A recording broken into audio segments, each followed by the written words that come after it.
Perhaps many of you may have been aware of or come across it, but I'm certain most of you would have. There's been a firestorm on social media, is the words I'm looking for. And it is all about this leader of the opposition who went to visit a sister church of ours, Jesus House, at his own prompting. No one invited him. They were not looking for dignitaries to visit. He approached the church to say, you're doing a wonderful job in the area of vaccination and the food bank and social welfare. And they have an agenda to promote that. So we want to come. I said, of course, come. We're not politically in church. We welcome everyone. And he's the leader anyway. And so he was welcomed, received, shown around. He was well impressed with what he saw. And by public record, even requested for the pastor of the church to pray for him. And he was so happy with what he saw that he himself was the one that put it on social media. The church didn't. The church didn't invite journalists to come and see politicians coming to visit.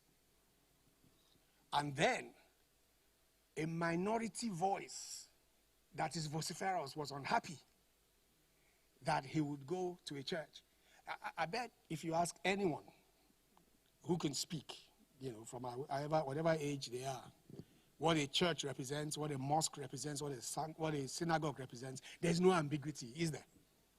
The word church is not being used for anything else apart from church.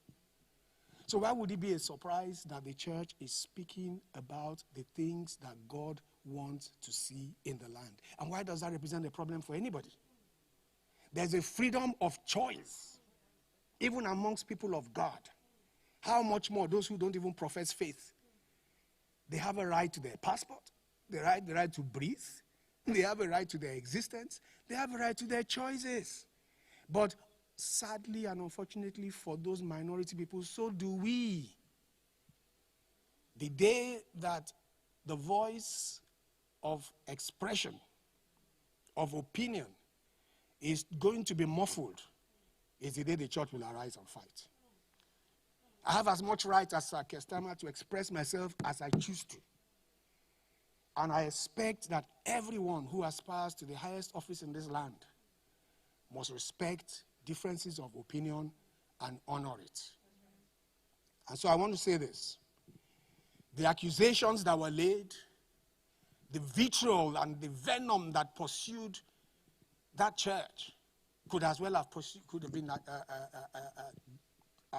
attacked Trinity Chapel as well. It is a bridge too far.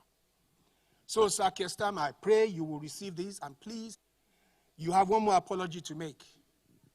And that's the apology of assaulting the freedom of expression of the church. And I would expect to see that apology made.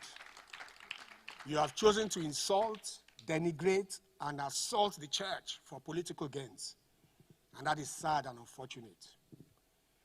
And if you choose not to make that apology, we will keep a record until the time elections are here. And we certainly will not vote for a leader who wants to take away our freedom of choice to associate, to speak, to worship, without offending anyone else or affecting anyone else's rights to do the same. Thank you, and I await that apology. Praise the name of the Lord. Let's take our hymn.